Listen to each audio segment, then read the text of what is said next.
Good morning, good afternoon, good evening, wherever you are across the known world, and welcome back to another exciting interview on The Crown Between Two Roses.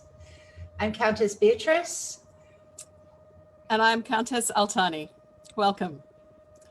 Would like to welcome Baroness Zahra and Sir Helga today to this event. Firstly, good nobles, we come here together in a spirit of fellowship, deepening of our skills, sharing of our knowledge, and a shared interest in the search to find truth through experimental archaeology and historical inquiry. It is in this context that I, Altani, on behalf of my kingdom, acknowledge the traditional owners of the land upon which we gather. We recognize their continuing connection to the land and culture, and we pay our respects to their elders, past, present, and emerging, and the elders from other communities who may be here today. Thank you for your time.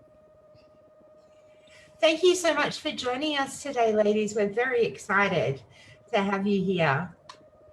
For those that aren't aware, Sir Helga and Baroness, oh my gosh. We are starting this off right. Yes. Welcome to today. Is one of the hosts of Between Two Peers. Yeah. So I'm one of the hosts of Between Two Peers, and Zahra is one of our routine guest hosts. Excellent. And Baroness Zahra, you're also the Society Diversity, Equity and Inclusivity Officer. I am. It is true. How did you fall into that role? So it was the first one, actually. And we had someone doing the interim, Gigi, who is amazing and is currently on the bod. And she kind of talked me into applying. And I will forever hold that again. No, I'm kidding. She's our ombudsman, so I have quite a lot to do with her. I can't say enough good things about her. She's really, really wonderful. So, I'm just curious how you found starting up that inaugural role at a society level. So it's a corporate role because we don't have the society version plotted out yet. Okay. So I kind of double dip a little bit, but when we actually have the society role plotted out, it'll be moved down to kingdom level as well across everyone. Right now, it's kind of people coming to it slowly. It's really hard because the SCA is so unique in what it does. And it has such a unique set of needs to serve the disparate populace across the entire world effectively. And then DEI is just so expansive, and it includes so many different ideas and so many different just populations to serve that I'm really just doing the best that I can to try to address things from a policy down perspective. So I work with the bod and I work with the corporate officers, and I listen to what people tell me our needs are, and then I do my best to try to fix what I can. It's a very big job to take on. And as you said, all around the known world as well, where we all have different ways of looking at things too, and how we address them. Absolutely.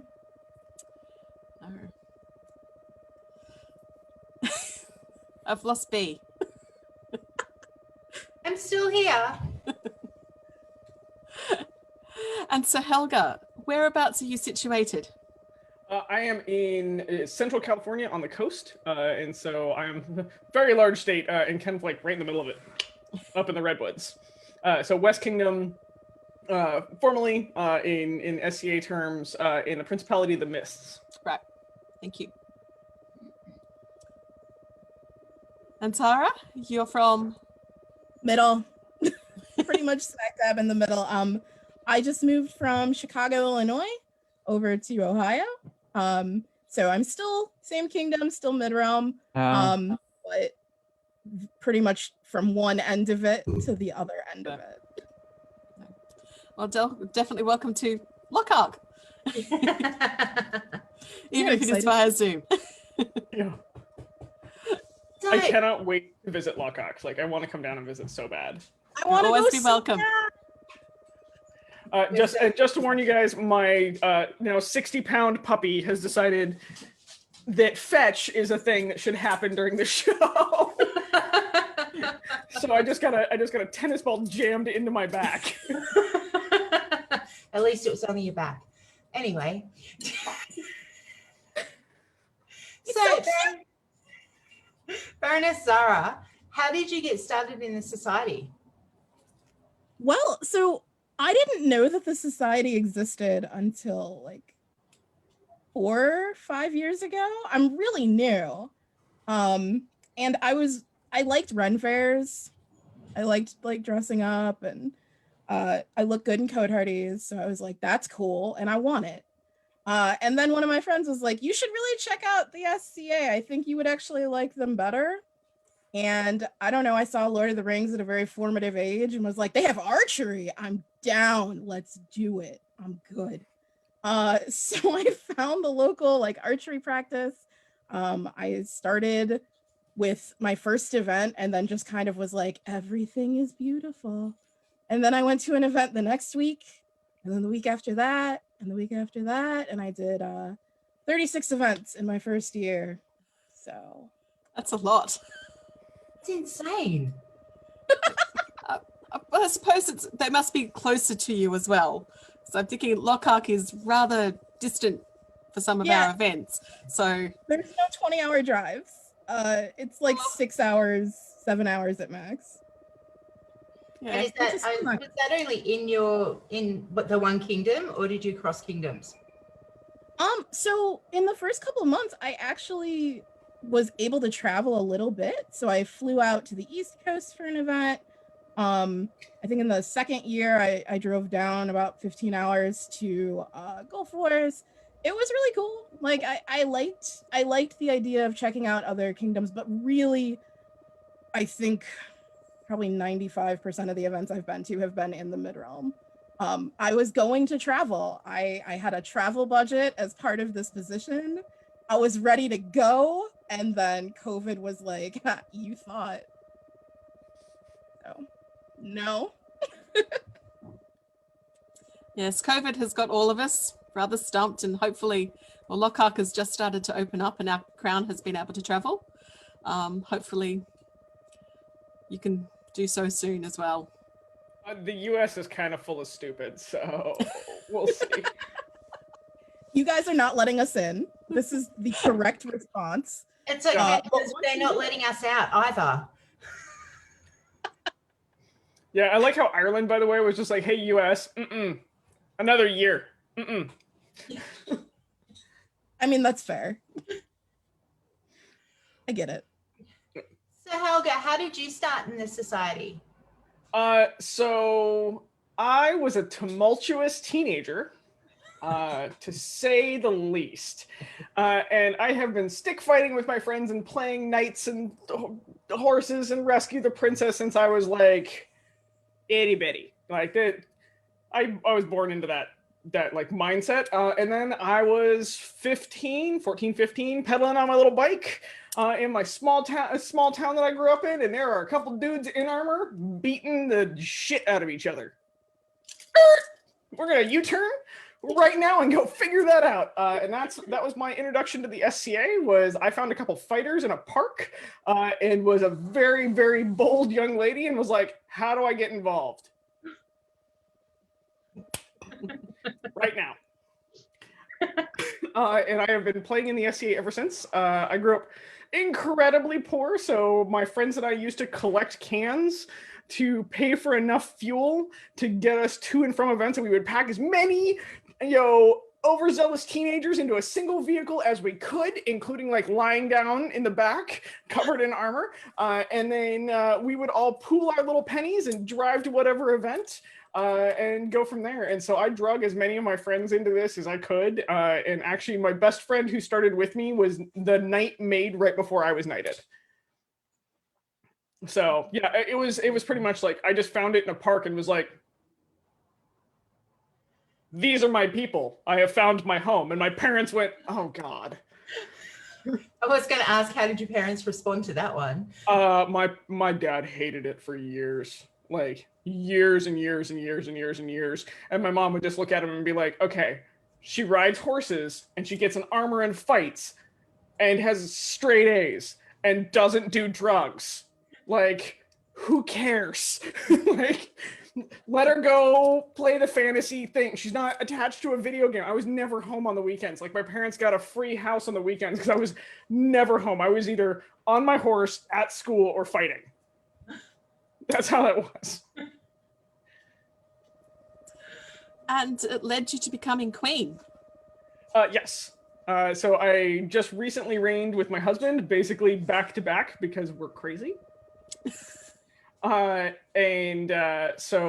I went trying to think. So it's the last 4 years of my SCA career. I went from an unbelt to a pelican, a viscountess, a knight, or a pelican, a viscountess, a countess, a knight, a duchess.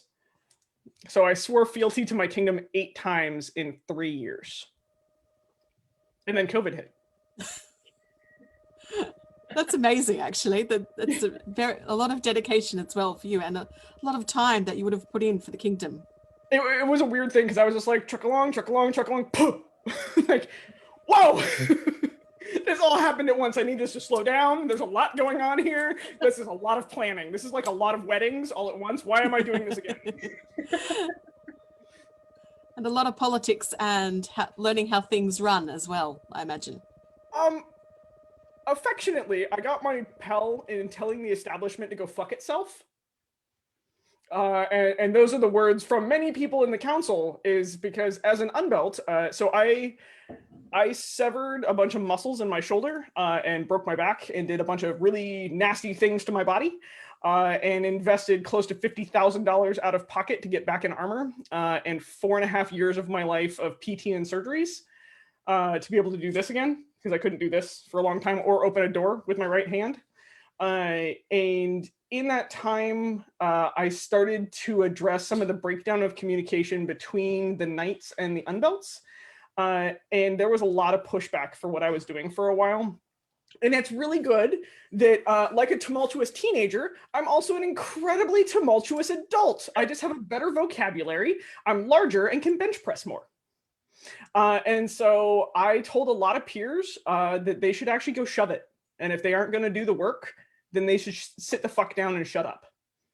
And so by the time I got my pell, I was not the most liked individual. I was just a very effective individual. And then everything else happened on top of that. The pell was the first one, and then apparently shit worked. And then we kept going. But there was a lot of, my pell is definitely in basically looking at people and being like, well, you aren't doing the work.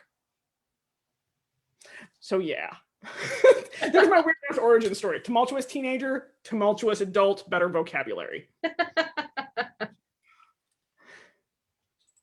Mistress of Mayhem is perfect for you. Absolutely. I mean, I earned Danger Muppet for a reason.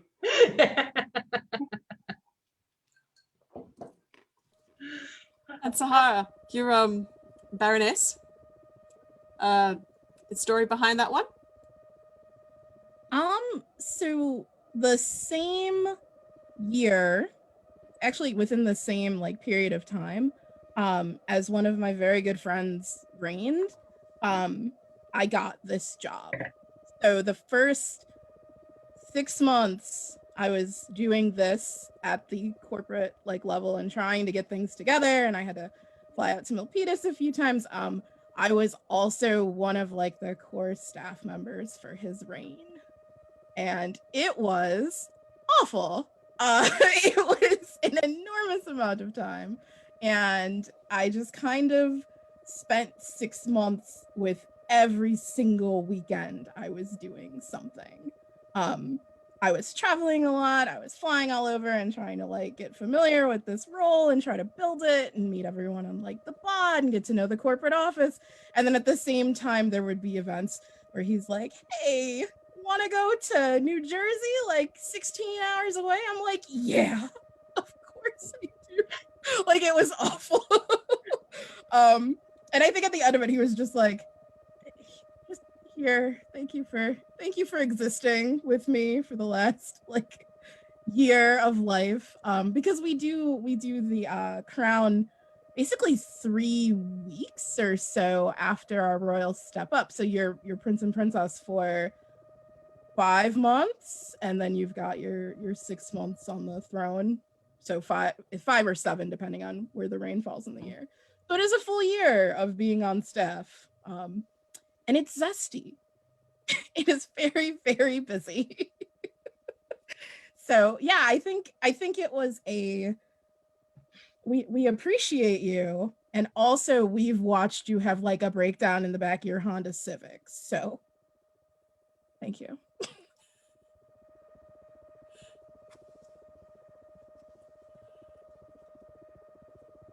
I like how this is just turned into where they're like, Oh, maybe these bitches are there's gonna be some struggling. gas tonight, a little Sorry. of spite, and then we go from there.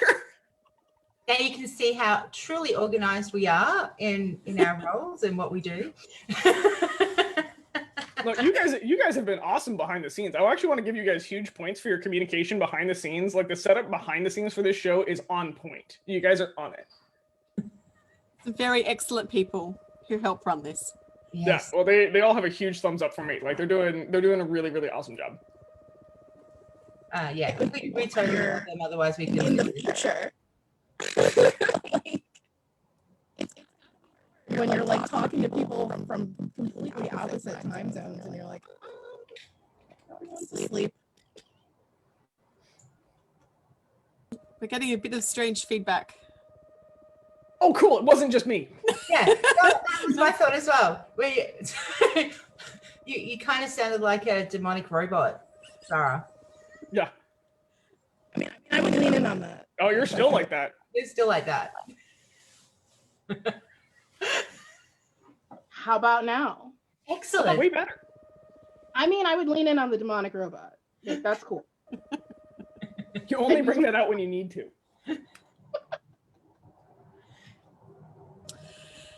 So Helga, we'll get to some questions about how you found reigning. You've done a bit of an origin story. What's your favorite time on the throne and the favorite tradition that your kingdom may hold? Oh, okay. So every Westie is always going to answer favorite tradition is roses.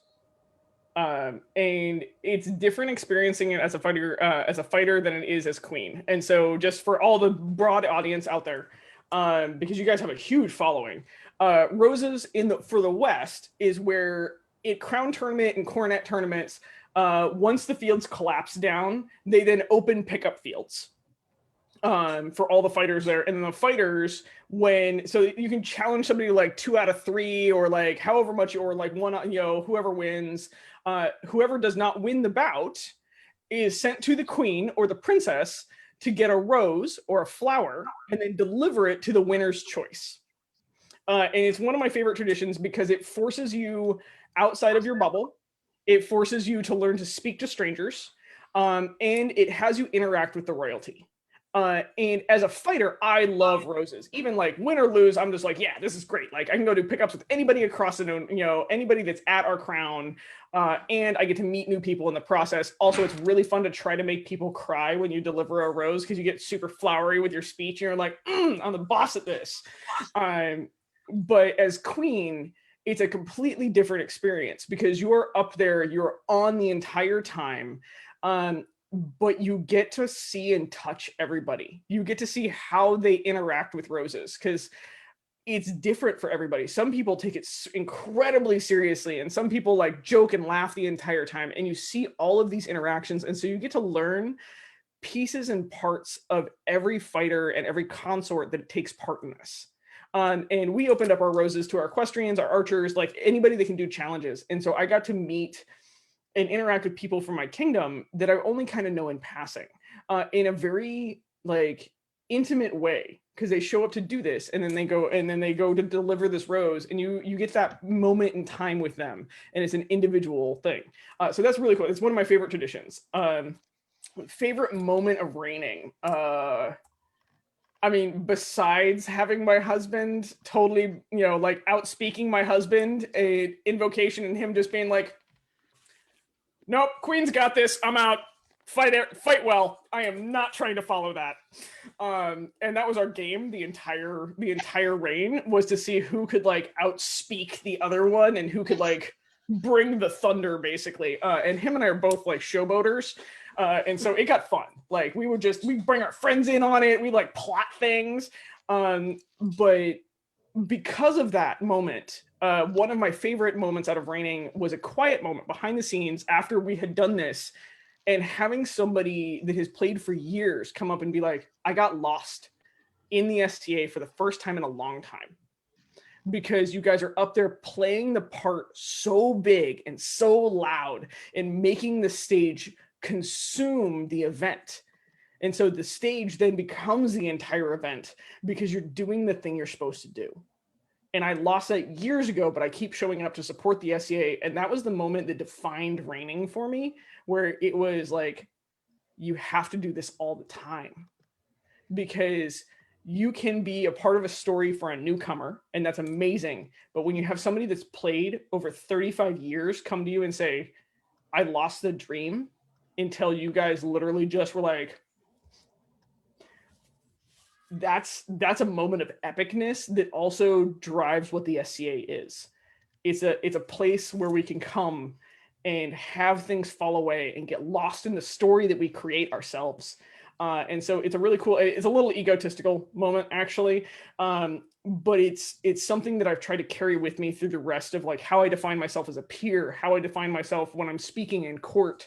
It reworked how I see the SCA, because I want to give back as many of those moments as possible because people gifted them to me. So yeah. Thank you. Now I feel totally awkward. Don't. Zahra, that sort of comes into play to what you're doing as the DEI officer. How do you think, because we've got such a huge group of different peoples in all these kingdoms and shires and baronies and throughout the known world, how do you think we can get to make this more open? And I'm not saying this very well, I know. So, a bit flustered. How do you think we can make the SCA a better place, bringing back the dream, like knowing that we start at the smallest level, just with a general interest, and then we can go through to such the opposite end of an historical interest and wanting to do things more accurately and more in person or persona, I suppose. How do we do that? Oh, I know it's a very big question to answer. I think a lot of us are going through that at the moment, sort of, how do we do this right and in respect to everyone that plays? So if we're speaking to kind of like the authenticity or historicity more aspect, Both. okay. So I do think that we should keep space for the idea that the SCA was not always so heavily history only, right? There was room for people to come in and kind of learn what they wanted to learn about, and take the time to form relationships and create a social safety before they dove into studies. People are going to be interested at different levels. I very much enjoy the kind of folks who create the atmospheres where you walk in and it feels like you've stepped into another era, like another time and place. But I also acknowledge that there's a lot of room for fun, and there's a lot of room for the kind of fantastical ideas that got us into the SCA in many cases to begin with. I also really want to emphasize taking on personas or doing exploration into cultures that are outside of kind of the standard that we see. Looking into non-Western European personas was something that I was very passionate about before I got this role. Before this was even announced, I put together a course on cultural appropriation and how to avoid it, and really ended up talking more about what it was to begin with, because so many people aren't familiar with the concept. They think it's everything we do, when in reality it's about appreciating a culture and doing it respectfully to avoid appropriating it. And so creating a climate where people from all backgrounds can look and see a space for themselves within, whether they're approaching it from a place of more fantasy, whether they're approaching it from a place of wanting to explore maybe their own background that's outside of Western Europe. I think that that's really key to continuing to have the SCA be the inclusive environment that we want it to be. And I think it's going to be how we continue to grow.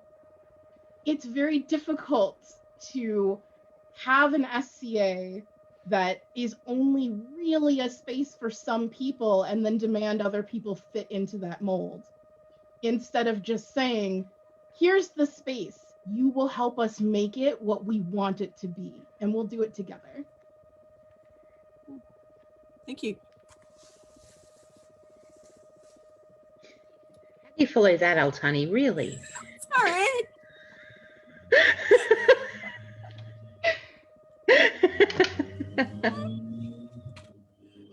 Okay, so Helga, I'm going to ask, what is one of your favorite moments that you've had across the SCA?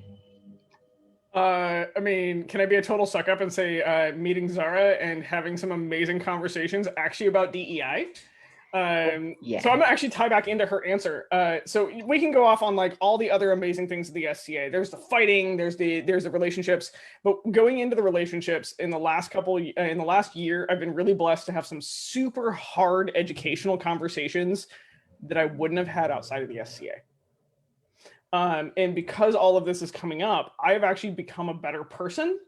And the SCA has already made me better. Like, hands down, the amount of people that adopted me as a wild, scraggly, half savage child, that then like taught me manners, and like how to speak in public and carry myself and all that. Like, those are some of my favorite moments.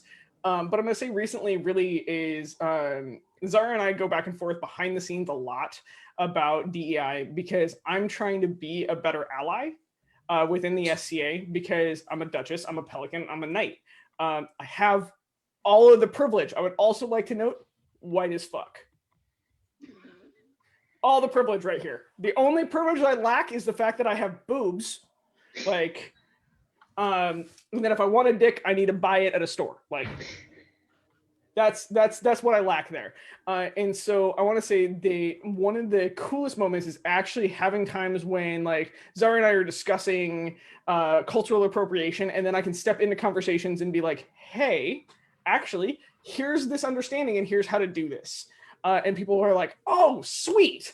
And so that's been like the cool current like SCA like geek on that I have of helping people understand, because she's taken enough time to invest in me that I can continue that on.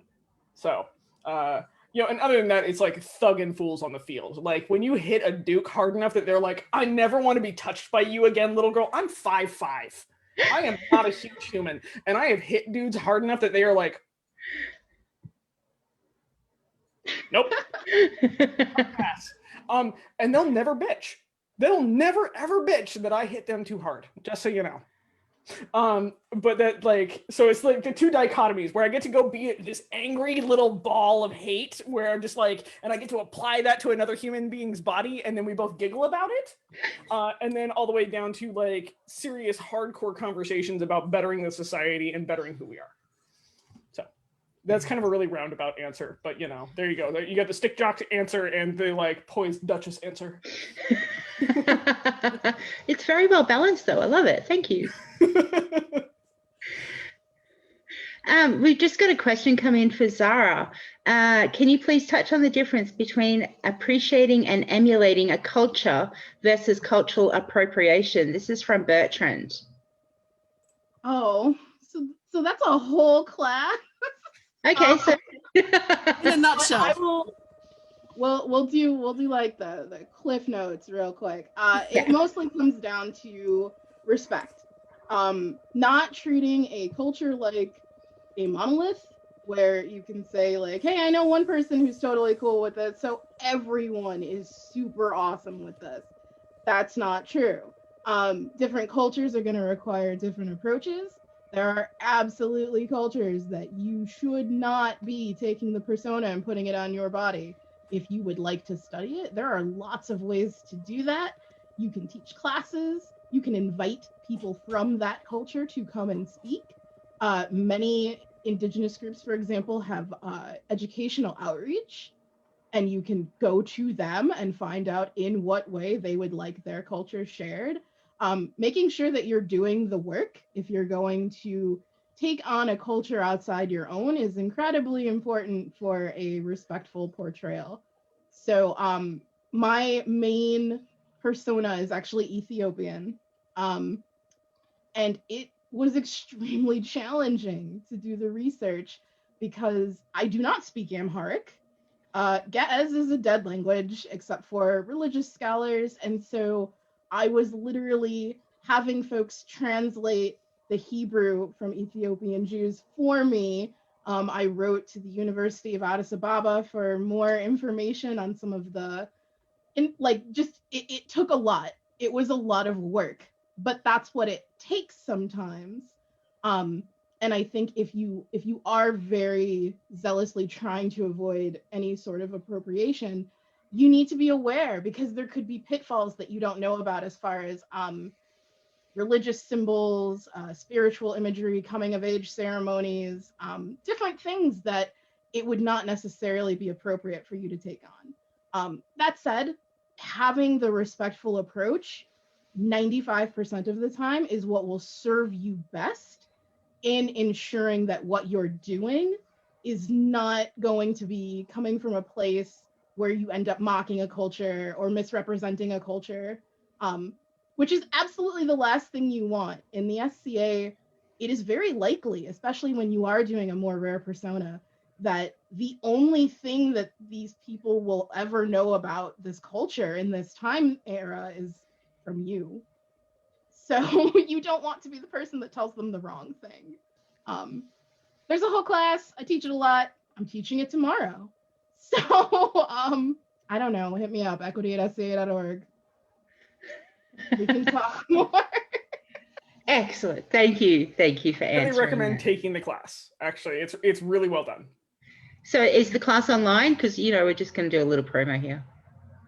So I have a page on Facebook that's the SCA DEI page. I taught it last fall, and there's a recording up there. So there's a video of the whole class. It's like 20 minutes of me like running my mouth, and then like an hour and a half of questions. So when I say like this is a collaborative effort, and we're gonna learn together, we're gonna learn together, man. Well, that's what we do. And particularly in with everything that has happened over the last couple of years, the impact of social media and societal pressures and how they're very much influencing a lot of the SCA at the moment. Yeah. No, it's true. It's definitely a hot topic right now. Helga, you have your hand up. Sorry, I learned to raise my. I use the raise my hand all the time. I even do it on Coach's Corner where I've got a comment and I'm just like. It's better than interrupting, right? We learned this polite thing in school. I'm actually going to say just piggybacking off what you guys have said. There is nothing to lose by learning. Like there is even if you are resistant to it, or you think that you've got it, you don't. And there is nothing that will go wrong by giving the time to learn. Like plug it in your headphones while you're vacuuming and like rock it away and just listen to the conversation. And I'll tell you, it's actually really worth it because I thought I had a handle on it until I actually started listening. And so I'll tell you that like check out the classes because you'll learn some things and your life will change around you for just how you interact with people because you'll be able to ID your own biases a little bit better and you'll be able to represent your persona better. Actually, there's a reason why I don't do a full-on Scythian persona is because I don't feel educated enough that when people challenge me to it, and this is going to speak to that appropriation versus appreciation, and so this is going to be the challenge portion of that, is people are going to challenge you about it. It is appropriation when you just do it and you don't do the research. And then you try to back it that way of I'm allowed to do this. This is appropriation That's the dominant culture taking over another culture because you fucking can.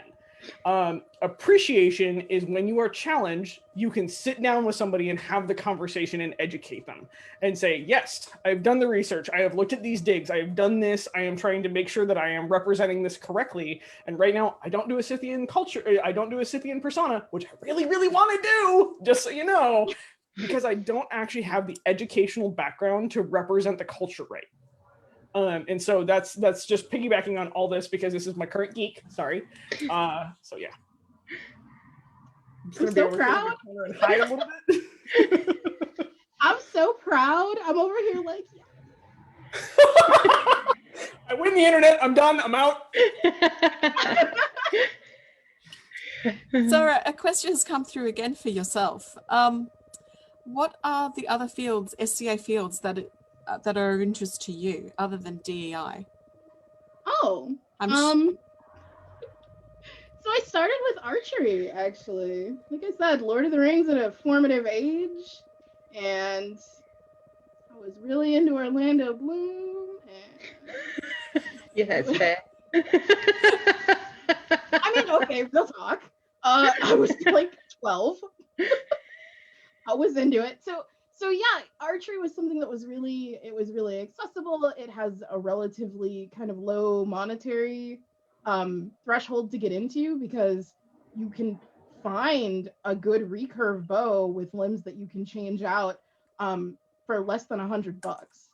So getting into it is much kind of easier than if I were looking into heavy fighting and needed to find the gear and the helmet and everything. It was just a lot easier to kind of move into. And then once I found the community, I'm very people and social focused. All of my first service was kind of in the form of retaining because I'm that person. I just wanted to be around and like chat with all of the people and get to know all of the people. And I didn't know enough to be afraid of royals, so I retained at my first event for the queen, and she was amazing.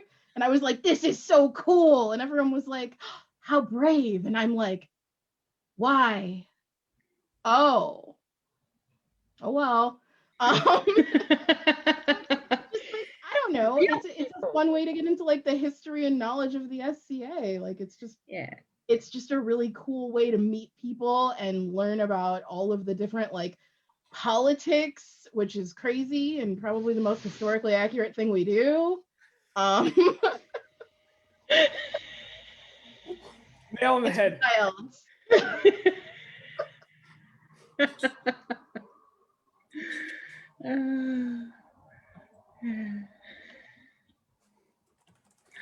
Absolutely. So Okay, what would ask, is this going the way you ladies thought it was going to go with the two of us here?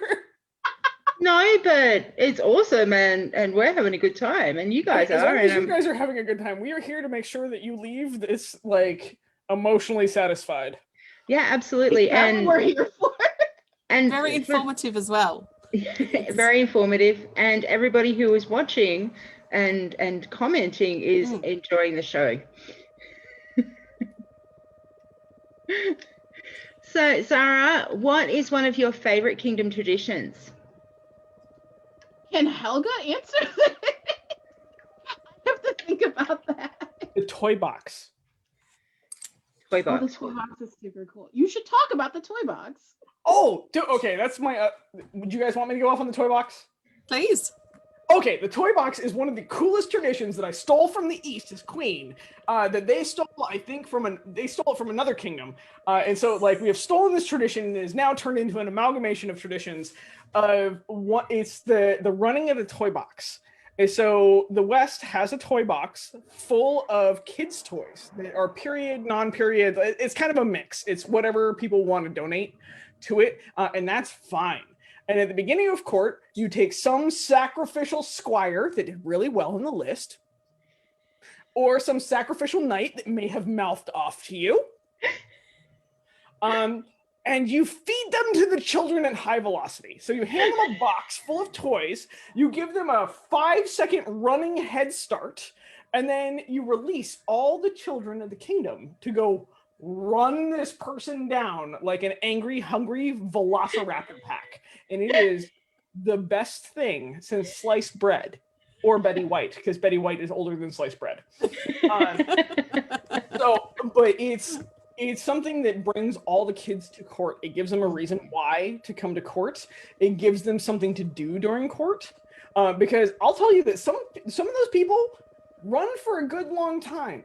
And they take all those kids everywhere around the event. And then the tradition also states that the youngest chooses first. And so where the fastest may catch them, all the kids kind of turn into this like community as they learn that this tradition happens every court. And so you'll see the older teenagers pick up the toddlers and carry the toddlers and take them with, and the toddlers get first choice of the prizes. And then they all come back to court and they've all got like, we made squeaky fish. Because then you can throw them at each other. They were like beanbags that also squeaked. And so like all during court, you would see these fishes like pew across the line. And it brought this amazing joy back to court. It brought a lot of the fun back to court. And I 100% stole it from the East, because when I was queen over in the East, they had me run the toy box.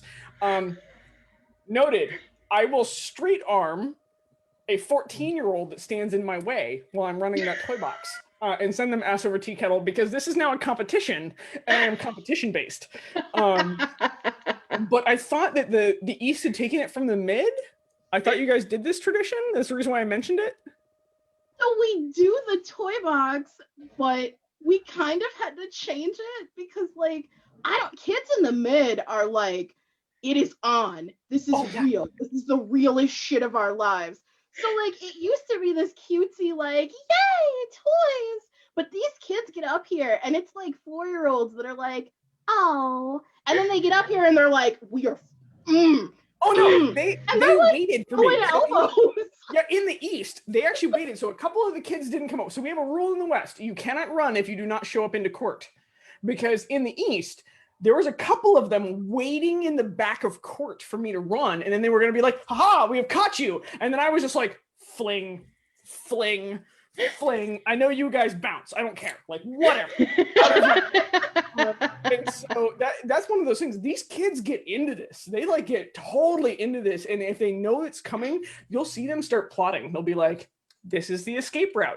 Do we think this person can jump Eric ropes? Nope. They're going to go to the opening. So you'll see a bunch of kids like cut them off, like herding dogs. They'll like get out there and they'll corner this poor individual with this box and just be like, and then you just see this like mass tackling of this person. They're drugged to the ground where they're like, no! It's piece upon their toys. We have a somewhat similar tradition, not the toy box, but we do a children's boffer fort battle. Ooh. Where all the knights, Masters Defense, not Masters anymore. Yes. Yeah. Yes. Yeah. Wrong title. It's the Knights and the Masters. And occasionally some of the squires, they get pummeled, led by the Duchess Yolande, generally, and the other, if there's any other queen in session. They'll be led by them, and they just decimate the knights, and it's just all for one. And you have to wear your box. You have to wear some minimal armor, so you just do not get injured. Yeah. Okay, the box is a cup, right? Yes. Yeah. Okay. Yes. It was generally scheduled straight after war or between the war, so the knights would come off, and they'd still be wearing most of their armor. And the kids would just absolutely pummel them with all of these boffers. And we're talking about, 40, 50 kids versus 30 knights and mods easily. And it's, I love it. It's one of my highlights of festival, because the roses go in and help the kids and tell them who to kill, really. That one over there. Yeah.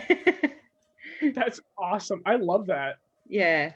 And it's also taking those the shy kids who have no confidence and leading them in and getting them involved as well. You do get some adorable moments of when they've killed their father frequently, and then the young child has realized what they've done and they're in tears. but it's beautiful. But we've just what have we done? So at West Ontier, we do the youth versus the fighters, and the youth get to be up on top of this like ridge and then throw rocks, and we all die we die down the mountain Dramatically. and then they'll come like rescue us. Like I swear, they'll kill us all off, and then they come like just hurting down this cliff face to us, and they're just like, no, it's fine. Like you're really alive, and you can come back now. And I'm just like, this is the cutest thing ever. And now I'm carrying you around for the rest of the event. I don't know who your mom is, but you're now mine. Yeah. Yeah. I think that's one of the lovely things about the SCA, that it can bring adults and young children and older children together. And you do look after them, and they do support each other in these events. Like you said, in the toy box, the older kids carrying the youngers. Similarly, it's the older kids will look after Striker Knight, but then get the little ones to attack him as well. I've got him for you. Yeah. But because it's held at Easter, there's lots of chocolate involved. Lots. Do they just like pinata it out? Yes. Kind of. So Aggro one year had a little trebuchet and was flinging eggs at the kids. So he would sit there and catapult, and he would catapult the little eggs into the kids to distract them. That's Like amazing. chocolate eggs. Yes. Yeah. Yes, they're chocolate eggs, not real eggs. Not real Chocolate eggs. No, little chocolate Zahra, eggs. Zahra, I need you to understand that if the Australians bring you chocolate, you just say yes, and you take as much as you can get from them. Because it is superior. I'm down. And also if they bring you Tim Tams, I need you to enjoy every Tim Tam possible, because I can't have them anymore, which is bullshit. They're not gluten-free? No, they are not gluten-free. Not yet. No, There might not be yet. one out there. That may happen. I mean, I have my fingers crossed for that happening, because now I just have to stare at my friends in hate the entire time. We'll just bring you some other kinds of candy. I'm okay with this. Excellent. Really okay. We've got another couple of questions that have come through. For either of you, what do you think has been the biggest positive change since the pandemic? And what has been highlighted in an area that we need to improve over in the next 12 months or so? That's a really good question. Zahra, would you like to go first? I think that you would answer this better than me. Oh, okay. So honestly, like the togetherness of it all, I met Araya during the pandemic. There was almost no reason for us to have met prior to us being on like different shows and whatnot together. And it was just like, it was incredible to see my social circle broaden across the entirety of the SCA. And how much I got to know folks outside of not just my kingdom, but my continent, which is amazing. And I love that. And I think that togetherness is really going to serve the society well in problem solving across the different things that we've kind of talked about. As far as equity and inclusion, you really do need as broad a perspective as possible. And this has been amazing for getting that. I also think, hey, there's gonna be a pandemic. You might as well have a pandemic where you get to meet a bunch of people who you have this common thing to talk about and to be excited about getting back to. And now I'm like, hell yeah, I have crash space around the globe. Like, I am down as soon as we can travel again. Like, my ass is everywhere. Like, it is amazing. I do think it's given us a chance to kind of look more closely at all the boring stuff that we're like, hey, no one wants to look at handbooks and stuff while we're going to events.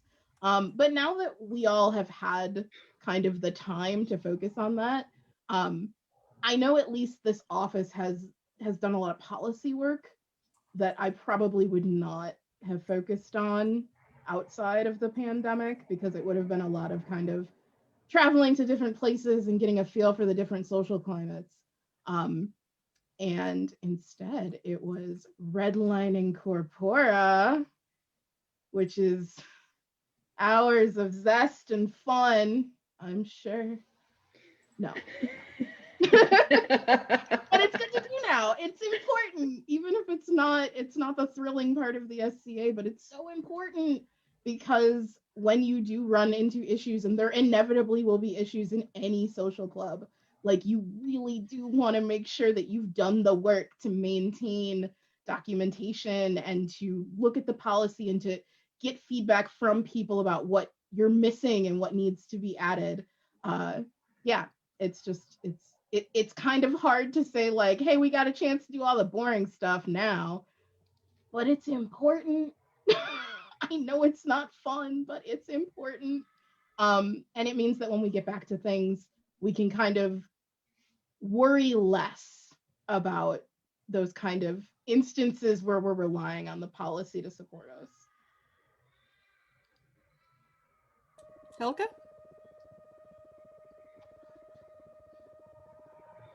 If I can get my mouse over the mute button, that would be great. I muted myself because I was trying to see the live feed because people are like commenting, and so I was trying to make sure that I could reply to them and be like, hey, cool, like, no, I'm actually reading your comments. And so I muted myself because sometimes the volume will kick on, and then I couldn't, like, my mouse kept skipping over, unmuting myself. It was like, this is BS.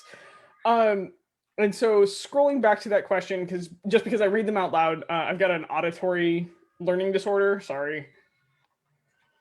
Oh my gosh, we have had a bunch of comments. This is amazing. I love this. This show has been absolutely hilarious to be on, by the way. What do I think has been the biggest positive change during the pandemic? Is the destruction of kingdom borders. This pandemic has highlighted the fact that we have kingdom biases that should not exist, and we are taught that. And this pandemic has given us an opportunity to just nuke those.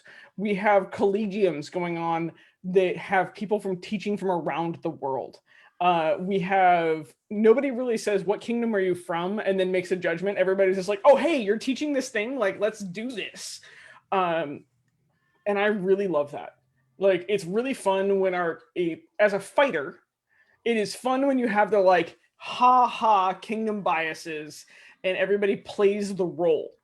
But the roles had actually been taught, not embodied. And the difference is when they're taught, they become actual biases where you're like, oh, that person's from Kaid, they're probably stuck up. When they're embodied, you're on the war field and you're fucking off with your friends and you're talking and you're like, well, you're just stuck up, like whatever. And then like later on you share a drink. Taught biases are very, very dangerous, and they lead to systemic problems between kingdoms that last for generations. And I think this pandemic has highlighted the fact that we went from playing a role and embodying the elbow bumping, like, we feel you're like this, but like it really actually doesn't matter, to it had become generationally taught not to hate each other, but to assume things about each other. And this has given us a fantastic opportunity to just shatter those barriers, like just nuke those barriers, because the only interaction we're getting with each other is online. Like you have to know the person, you have to like, and then you have to ask where they're from. And you're like, oh, well, maybe I need to confront my kingdom biases because you don't fit any of them. And so I can't make an assumption before I interact with you. And I think that's a really good lesson that we should continue on within the SCA of like, cool, have the like dick measuring contests all you want, but you need to remember that those are fictitious parts of our game. Like, and they need to remain fictitious. Do not teach those to the next generation without also teaching tolerance and without teaching like, look, we have to address those when they become something that we're not actually like talking about. That's a fucking problem. Also, one of the best. Oh, sorry, Zahra. No, you finished. I saw your hand go up. I have a thing. So please go on, because then I will finish that one.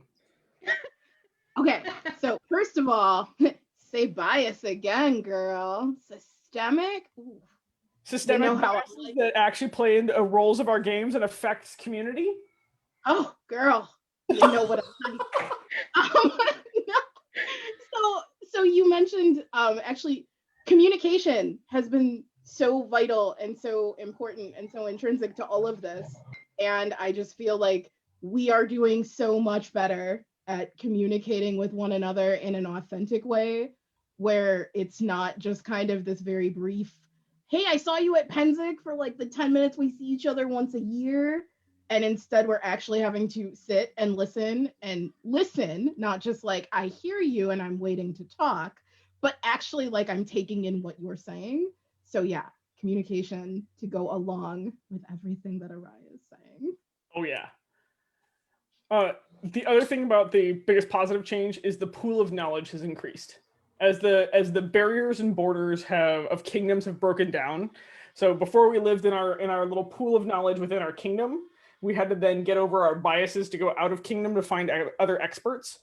That doesn't exist right now. So we are swimming in a giant sea of knowledge about what we can, about improving personas, improving kits, in like how we communicate, like again, how we communicate, like what we can do better. And this giant pool of knowledge is making the SCA better and way more accessible to the next generation. Because as a millennial here, the SCA and social media drives me insane. Like insane. We are shit house marketers. We like the SCA has just face planted about that for so long because we're like, we show up on the weekends and the mundane world falls away. I'm like, no. I need you to understand that my generation, past my generation, we live on these things. You need to market to these things. I need to be like, I'm sorry, is that a hot chick in Temple Rings? Like, where do I go to meet this? Or like, is that a bunch of people in armor hitting each other? Like, where do I go to find this? You want to know what the pandemic has done? It has made all of that super accessible to my generation and beyond. Like, we have so much online content. It is unreal right now, and it's amazing. And I want to see it keep going. And so to answer number 2, now that I've been super long-winded, I'm sorry, is what has been highlighted as an area that we need to improve on over the next 12 months. Communication through social media. And I want to say, like, I'm going to give a huge shout out to Bridget. I'm going to give a huge shout out to all the social media officers in this process. Our social media officers are not the problem at all. You want to know what? Most of our social media officers want to strangle all of us slowly while they stare us in the eyes. Is we as the SCA as a whole need to get better about using Instagram. We need to get better about using TikTok. We need to get better about using YouTube. All of those things that are the next level platforms, that's where our demos happen now. Like, our demos don't happen in person on college campuses. Our demos happen because we made a viral video on TikTok and then somebody wants to come check it out and because they're like, well, I'm really into this medieval fantasy book, or I'm really into this medieval book. But, you know, when I type in a hashtag, I'm only finding like other people that read this book, not like hashtag book, hashtag SCA. Wait, there's a group that totally wants to geek out about temple rings, or like in the Rus culture or the Scythian culture, or like this other, like super, like this weird dig. Like, we need to actually get better about manipulating social media for our better. Because yes, when we hit an event site, cool, great. My phone goes off. I don't want to hear that thing go off. I don't want to touch social media and everything else like that. During the week, however, I'm going to make sure that I put on like a nice set of garb. I'm going to take a couple photos. I'm going to make sure I hashtag everything under the sun to try to find the next generation to get here. Like, if I want more fighters, I'm going to hashtag videos of me like throwing the F down or getting punked. Like, you want to know how many fighters I've had come ask me about this? Like, dude, you got punked by a two-year noob. Yep. And you can watch that over and over and over in that GIF to your heart's content. Yeah. And then come meet me in person. Like, ping me and be like, how do I get into this? The SCA needs to get so much better about that. Like, in the next 12 months, we really need to concentrate on social media and marketing, just overall, to get the next generation to us. So when we open back up, we have that new blood that we can be like, yes, come medieval geek with us. Like, please. So Well, and Bridget has totally been killing it. Like, she's amazing. She's like my partner in crime, and I adore her, and I just want to shower her with fucking rose petals every time she exists around me. She's just wonderful. But like, organic growth requires all of us. We all need to be doing this. And I hate seeing people complain about social media, and I'm like, okay, what accounts do you have? And they're like, well, we don't have an Instagram. And I'm like, Bridget has worked magic with our Instagram. Why are you not helping? Like, it is social media for a reason. If one person could do it, then it wouldn't be what it is today. So yeah, people definitely 100% need to get involved and on board with what the SCA is going to have to do if it wants to continue to bring in new people. Yeah. I feel like we've had the weird soapboxy episode for your guys' episode. I'm so sorry. No, it's awesome. A big part of it is about the sharing of information, communication, and all of that. And highlighting what we are doing right now. Yeah. I do have a question for you though, Helga, because Mari is a very good friend of mine.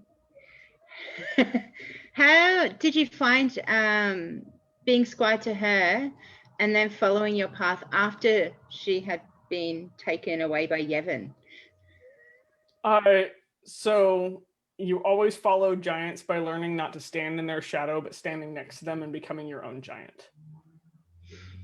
So Mari is a very charismatic personality. She attracts people, she attracts love, and she attracts that admiration because that is what she does. She drives that in people, she feeds it.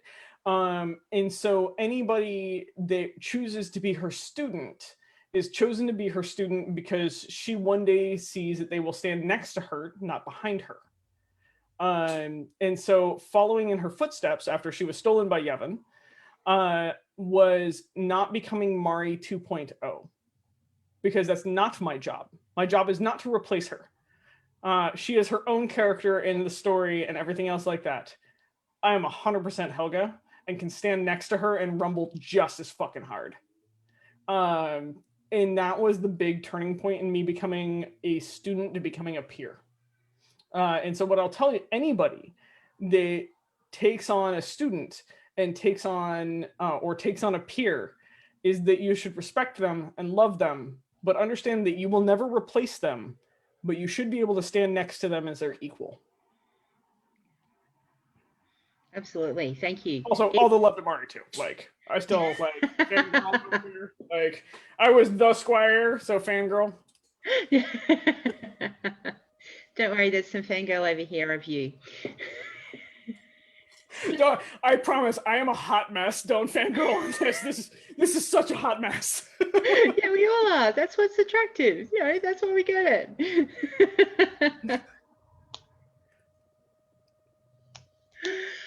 So Zahra, one of the questions that we do ask of our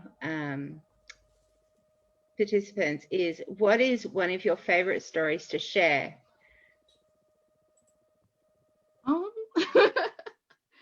See, I give the warning at the beginning of the episode. There's still that, oh my God, face, I have to think. I know. So you totally warned us. And I'm totally one of those people that's like, yeah, I got a ton of stories. Everything's amazing. And then I'm here and I'm like, I don't know. I had a sandwich and it was good. I don't. Honestly, like, so there's an ongoing kind of like me slowly sinking into the waters of like the outdoors and like everything related. So I am like city kid supreme. The first time I camped was, for any amount of time, was Penzic, which is not what you want your first time camping to be. And like I totally just could not roll with this at first. Like I was like, I was sitting outside once, and I like went to the car and was sitting there. And one of my friends came by and was like, "Hey, are you all right?" And I'm like, "I've never been outside this long. Like I can't." So like getting used to I'm trying to keep the judgy eyebrow down. I'm just like, I've It just said goes. way better things to be judged for than this. So yeah, like the level of like the nature is touching me that I have in my soul that I have to like just put aside because I'm like, I'm with my friends and I love them and everything is wonderful and there's an ant crawling on me. Jeez. Come to Australia. Well, so as good as it gets, right? Like I did 2 weeks at Penzic and I was like, yes, I am killing it. Like I am nature supreme, like Naked and Afraid is the next stop. Like I'm killing it. And I told one of my friends outside the SCA about it. She's like, yeah, camping is, she's like, yeah, I'm glad you got used to it. It's not that bad. And it's worth, laying curled up on the ground in a little tent for a few days to get the beautiful views. And I was like, my cot has memory foam and I have a sound machine that runs on rechargeable. What do you mean curled up on the floor? As it turns out, I'm just too bougie for most of the experience. And camp last time they even got me like a little like inflatable fainting couch. So I love the SCA. Like it's amazing, but there are some aspects of it that just kind of are the cause of ongoing stories in my existence. And you broke Helga. Way worse things. I don't know why this one is the one. I'm laughing so hard I'm about to cry. I didn't. I'm doing my best, okay? You need to come hunting with me sometime.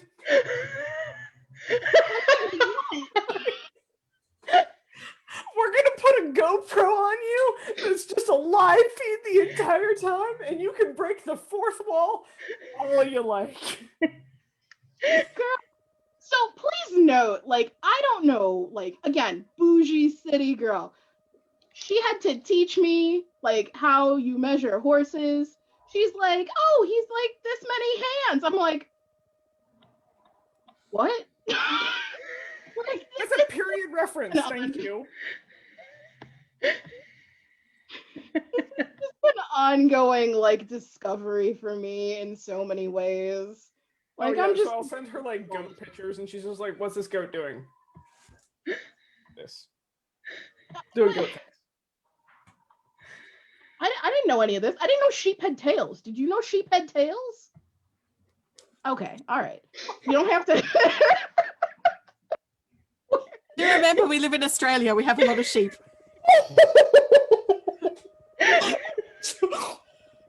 Not a little sheep in downtown Chicago.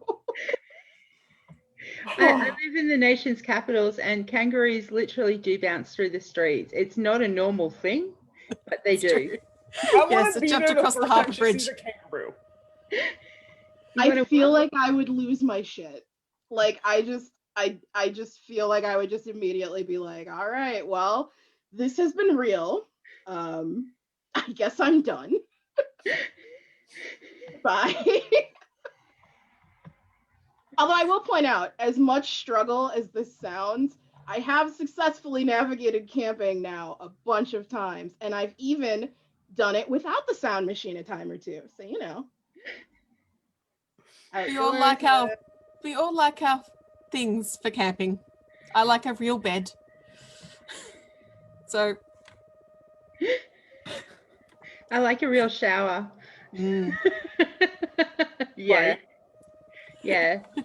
So I've been really lucky with our camp setups where we have got the portable gas system and like a shower, an actual shower with taps.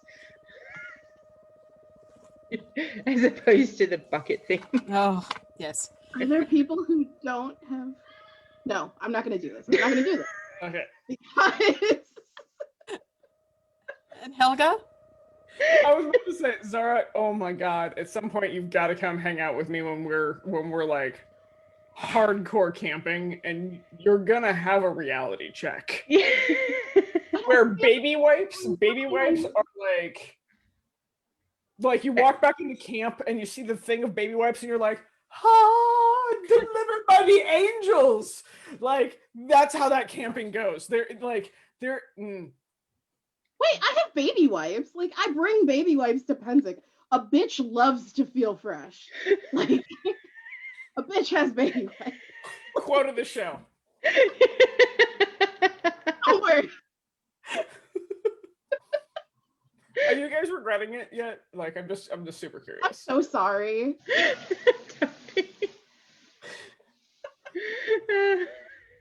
We are awful. Helga, we'll get back to you. You were told to think of a story as well. Oh, so a story of the SCA, and I will tie this in of like a favorite story of the SCA because this ties into something that I was asked in chat of Tell the Bear story. Favorite SCA story is, so I am like 22 or 23 at this point. Ripped. I would like to note, I'm breaking racehorses for a living and working out 7 days a week. Like there isn't rest time. The rest time was when I slept on the couch. And so we're at a war that is in the middle of the woods that Zahra would lose her mind about because there's no showers at this point in time for 5 days. So there's baby wipes and there's a lot of wildlife. And the site owner shoots a bear who is girdling trees. And so basically it's a bad bear. And shoots a bear. Sorry, what does that mean? Oh, Killing so trees? Is so when bears become injured, old, or lose teeth, what they do is they take and they peel the bark off the trees and they get down to the cambium in the tree because it's way full of calories and nutrients. But what it does is it kills the tree. Ring barking. Yeah, it's basically stripping or ringing a tree. And so they off bears like that real quick. And this bear did happen to be injured, as we found out later, mind you. And so I don't know this at all. I am down in camp. I'm putting my saddle away. I've been fighting, and then I went and rode, and I am sweaty and gross and all those things. And then all of a sudden, two of my very large friends, because between the two of them, they were almost 1,000 pounds of human, come like wily coyotes sneaking into camp. And they're looking at me and they're like, "Hey, Helga, do you happen to have your knives with you?" And I was like, "Yes. BT dubs, I'm a butcher. And have been since I started apprenticing in the trade at like 14. So I always take my like little roll out like flick. Here are all my knives with me wherever I go, because you never know when you're gonna like gut out a deer on the side of the road. Which there's also SCA stories involved in that. Of course. Zahra's losing her shit at this point in time. And so they come like trundling in the camp. They're like, "Can we borrow them?" Oh, hell no, boys. Hell no, you are not touching that equipment at all. What do you need that for? They're like, "Well, we have a bear." Like, alive? Like, how much of a problem is this right now? Like, I need to assess the situation about what's going on. And they're like, no, we have one. The site owner just gave us a bear and we don't know what to do with it. I'm like, get in the truck. We'll go deal with it. Note, I am in Mari's favorite tunic at this point in time because I have stolen it. Because, squire privileges, stealing that tunic.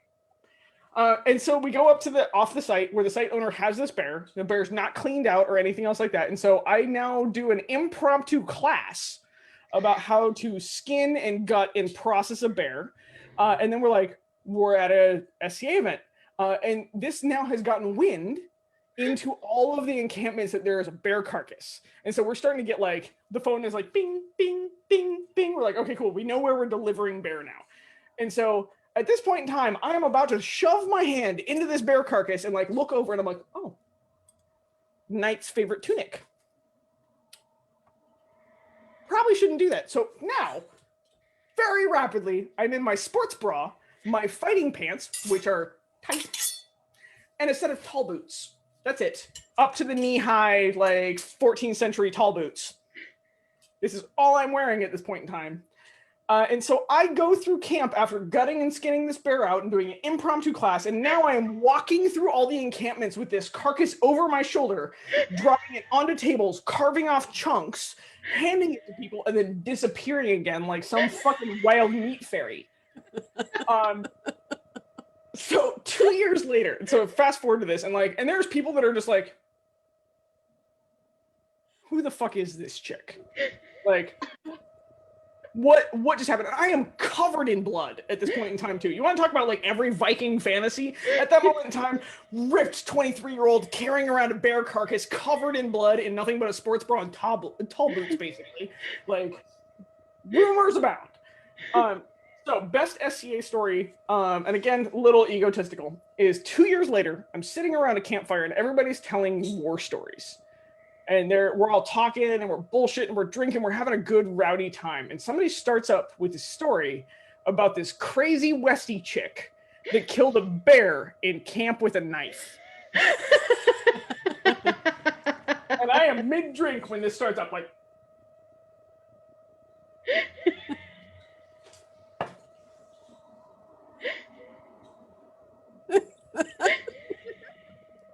And this story goes on, and at this point in time, my friends are like, shut up and just let him talk.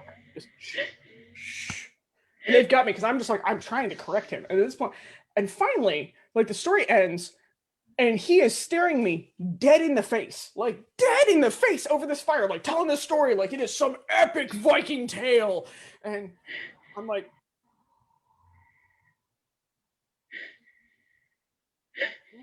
and I'm pretty sure he just doesn't believe me.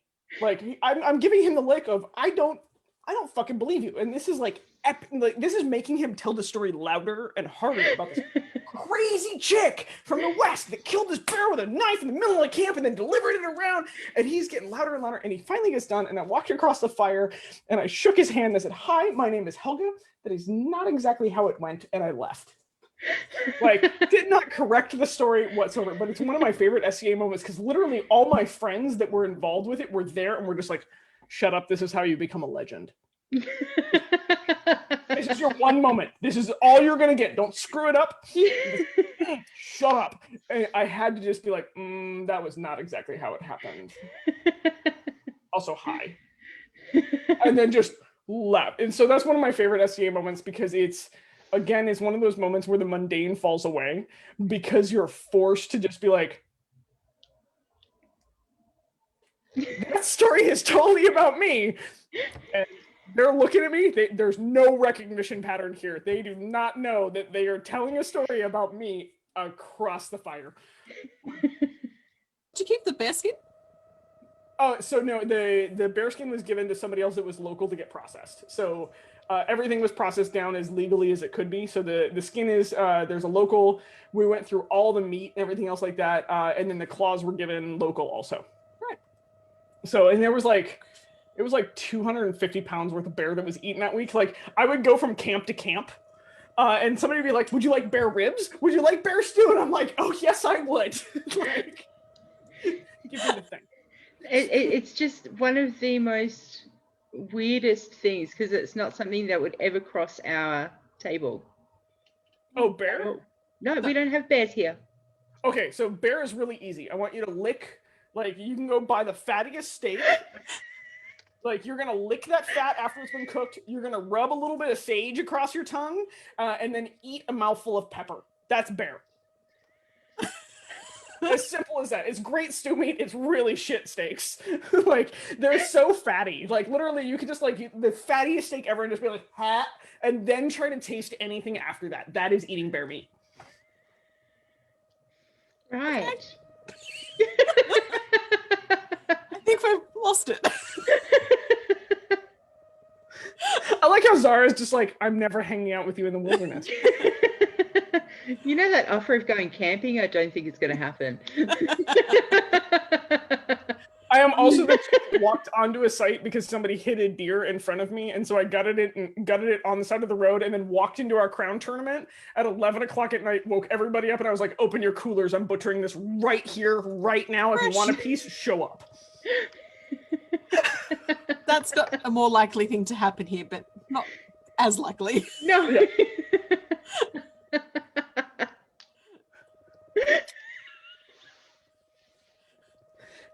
We've lost B. No, I'm watching Zahra. Somebody asked me once where milk came from when I was a kid, and I no joke said the store. Like, we have such disparate lives. We lead such different lives. And isn't that a good thing about the SCA, that people living such different lives can get together with a common interest? Yes, And we it's can actually still one of my talk. favorite. It's one of my favorite parts of it. I mean, there's common interest. She says she's running around in like a sports bra and tall boots, and I'm like, hey, and then she's like covered in dead bear, and I'm like, ah.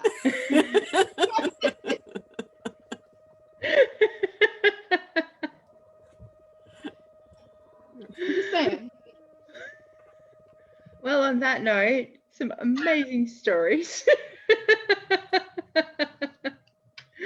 We want to thank you so much for your time, both of you. It has been an amazing interview and so good to get to know you both.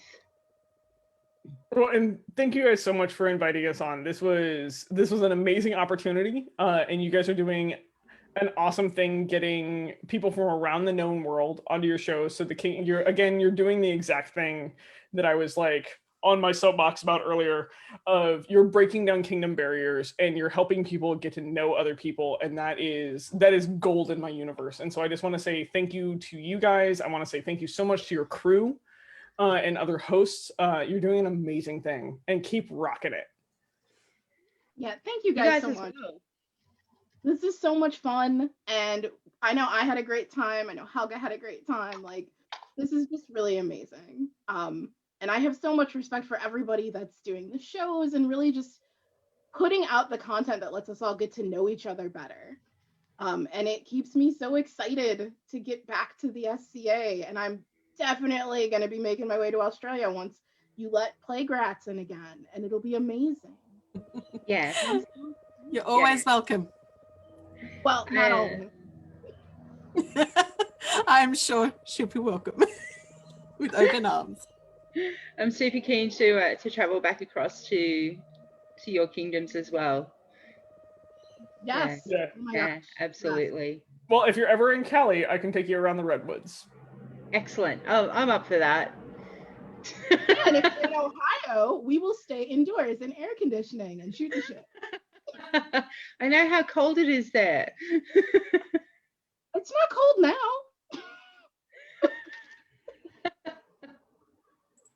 Spring and fall, baby. Spring and fall. Well, again, would like to thank you very much for joining us, and everyone who's been watching today. We hope you can join us next time.